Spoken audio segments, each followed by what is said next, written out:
Hey everybody, I am in Bangor, Maine, as you can see with the title, but I'm in a special place. And it's kind of a weird place to start a video, but I am in a cemetery.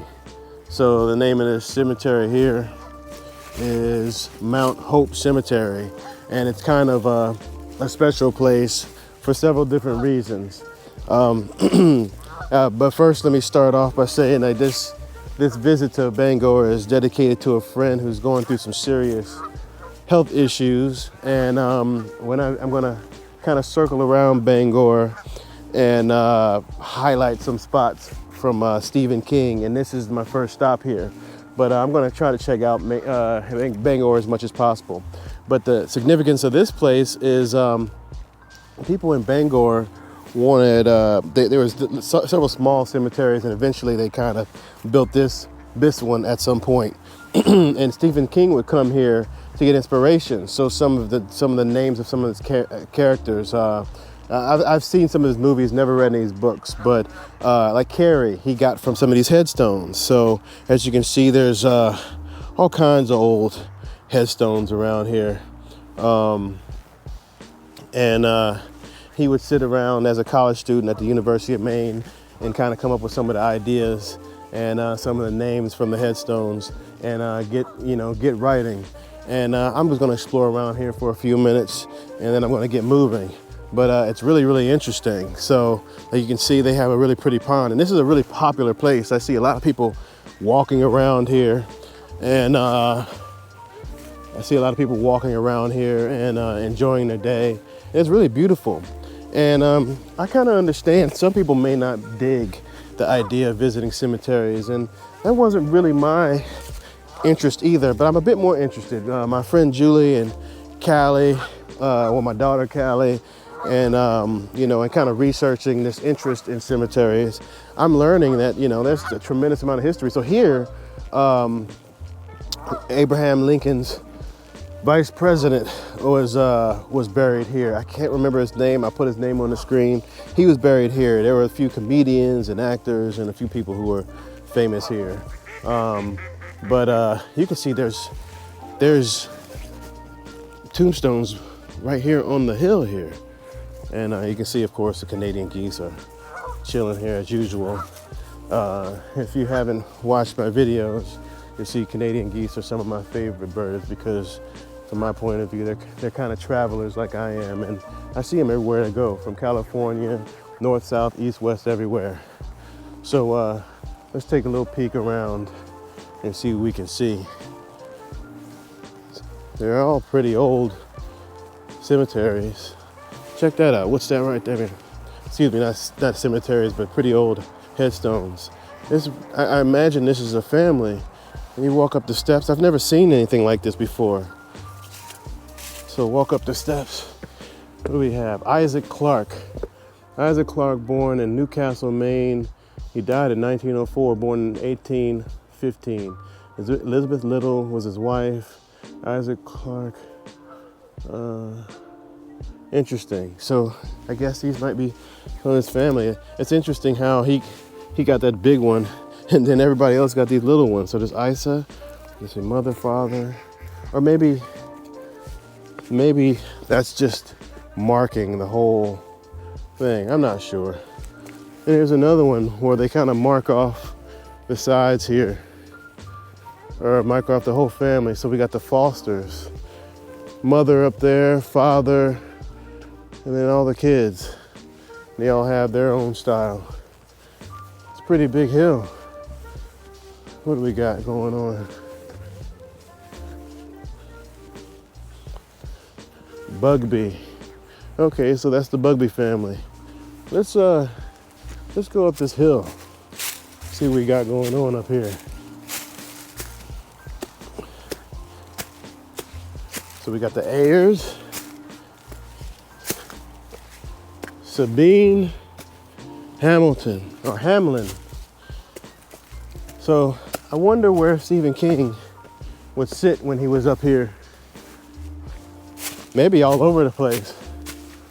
Let's go up here and pretend like we're Stephen King and see where what we would think about.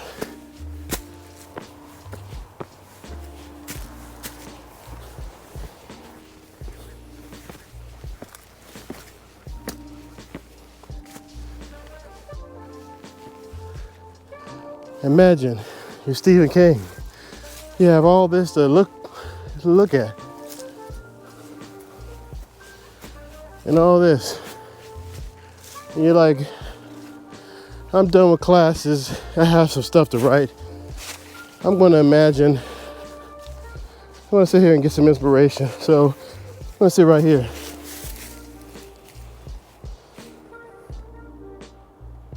And just imagine. See a couple holding hands and walking down there. Here's a story. There's someone over here grieving. They lost somebody. Who'd they lose? Their mom, dad, sister, boyfriend, husband, child. What's the story behind that? Somewhere here, you know, maybe brought a beer or to think about old times with a friend. And all the stories that have taken place. And I think that's what's interesting about cemeteries.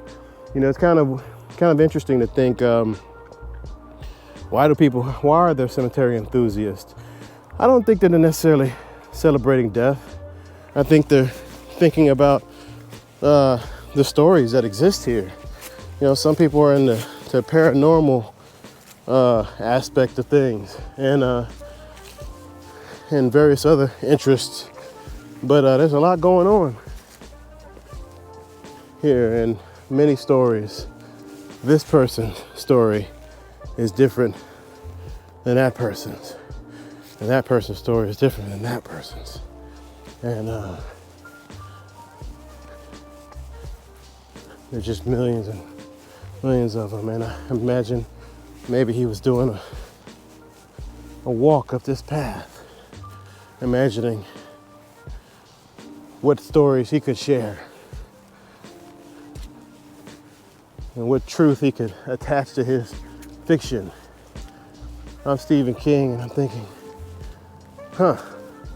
who is Edward and Francis Appleton? Who could they be? What stories did they hold? And these little tiny ones, who did they represent? Their life was no less important, but here they are with their small stones. Were these children? Did they die at the same time? How did they go? Why were they so small? Were their family poor? Who knows? But this is a massive cemetery. And this is where all the stories started. So it was pretty cool to imagine that. Check these out. Now these are kind of red on the front. Was it originally that way? So whoever this was died 33 years, 1842. She died 76. Interesting. And what do we got here? What's this little one here? So we got Rebecca. All right, let's head back down and see what else we can find here in Bangor.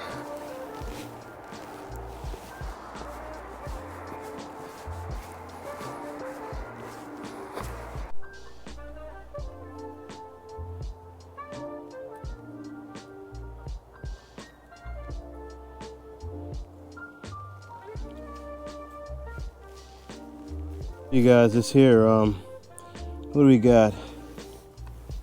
George Tasker. So this one here, George Tasker, son of, I can't quite make that out. Is it Ellen? If you guys can see that, Ellen Blunt or somebody Blunt. January 22nd, 1870, excuse me. January 22nd, 1864. August 12th, 1865. So this baby was a little over a year old. And I wonder if there's some history to this one because people are leaving coins. And I don't have any coins to leave, unfortunately, but I also left a piece of candy. I wonder what the story behind this is. Maybe I'll look it up. There has to be some significance to this if so many people are leaving these coins. And they've been leaving them for a while because you can see there's one right here. So I'm gonna leave this one here, even though it's not for me. I'm gonna place it there. And there you go.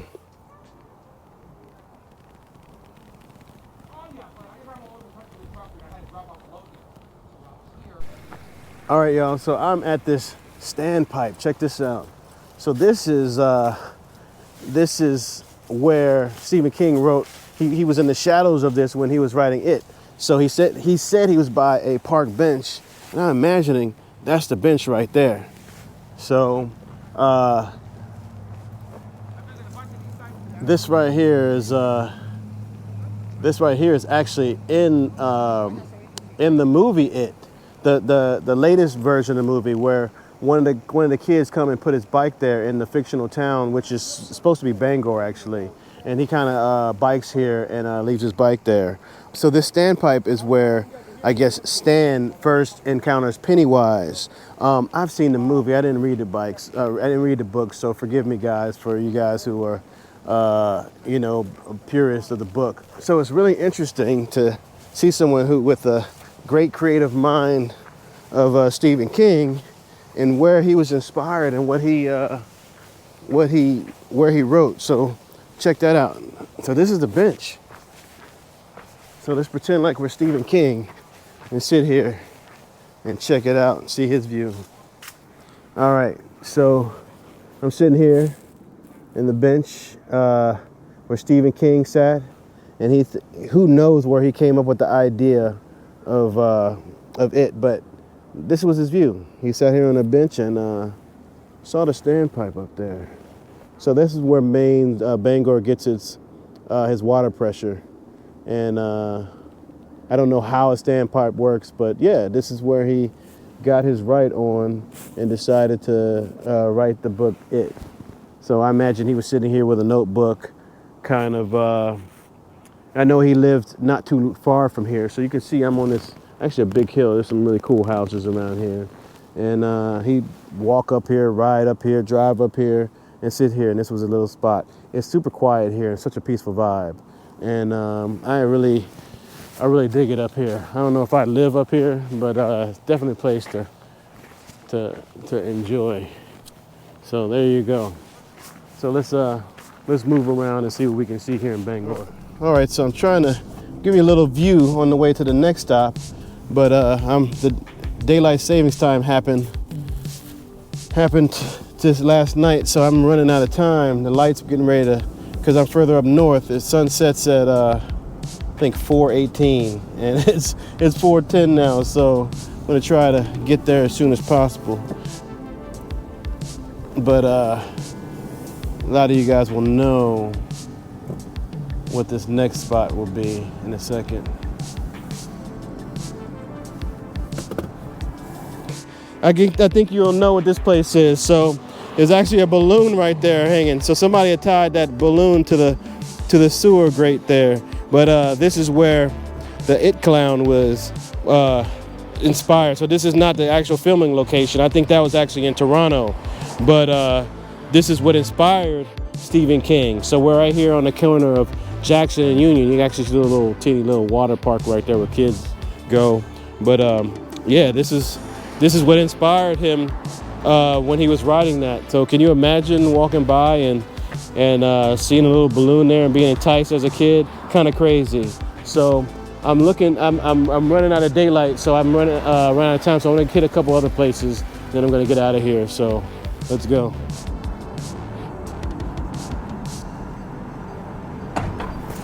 So I'm going to do a little quick drive downtown to give you an idea of what downtown Bangor looks like.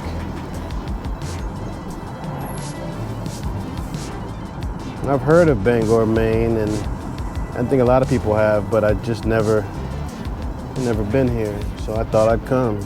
It's getting dark, and I kind of kind of hungry, want to go back home soon, so I'm not going to get out and walk this time, but I'm sure a good drive-through is good enough.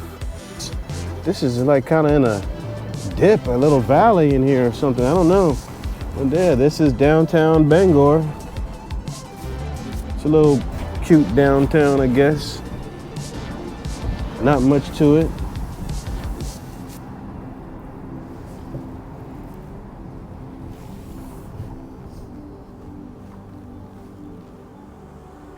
Well, check that mural out over there. I don't know if you can see it in the distance. There's a bunch of bees and around honeycomb or something.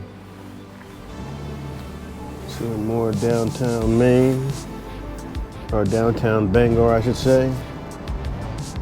And up the hill. Really interesting where the city is, downtown is located. It's sort of inside of a little valley. And that's it. You drive in and you're out in the next minute. Let's go on to the next stop. All right, so check this out. This is Stephen King's old house. So check the gate out. Now this is sort of this is what would remind me of Stephen King. Check that out. You got the crows flying over. You hear them crowing. But this is where he would write his stories, and really inspired to scare us out here in the world. Well, look at all this land. It's a beautiful place. He has full view of the street here, and who knows what inspired. It's pretty quiet over here too. And check this out. I don't know if you can see it, but there's a little wooden sculpture. There's a little fox at the bottom. There's some books in the bookshelf, an owl and some crows, and the crows are all just flying over. So yeah, it's kind of creepy like, isn't it? But yeah, this is where he would write his stories. Check that out. Got the three-headed dragon there. I'm not familiar with all his, and then you got the K here for King. Isn't that crazy? Look at all these crows up here. They got a lot to say. They're coming in the spirit of Stephen King, just flying around. And there's his property. There's his old property. It's not his anymore, but I'm gonna go ahead and give him their space. This house looks pretty old. If I can find out how long it's been around, I'll let you know. But it's super creepy. I mean, I'm just like getting a kick out of the crows just flying above there. They just keep coming and coming, and they have a lot to say. So I can't get around. This is a private home now. It's not Stephen King's, so I'm not gonna fly my drone around. But it is pretty interesting. You can see actually pretty far back there's some sort of extension to the home. I don't know if that's a second home or looks like it's an extension, but it's pretty large. This is some sort of frog here. I wonder if this frog existed when he was here.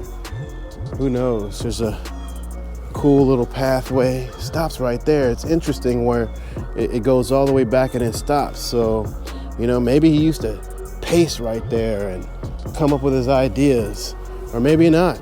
This gate's been here for a while. You can see the little, some sort of something growing on there. And I wonder how tired these people get of people coming around and filming. Just another one. But yeah, that's a massive house. It's a beautiful house.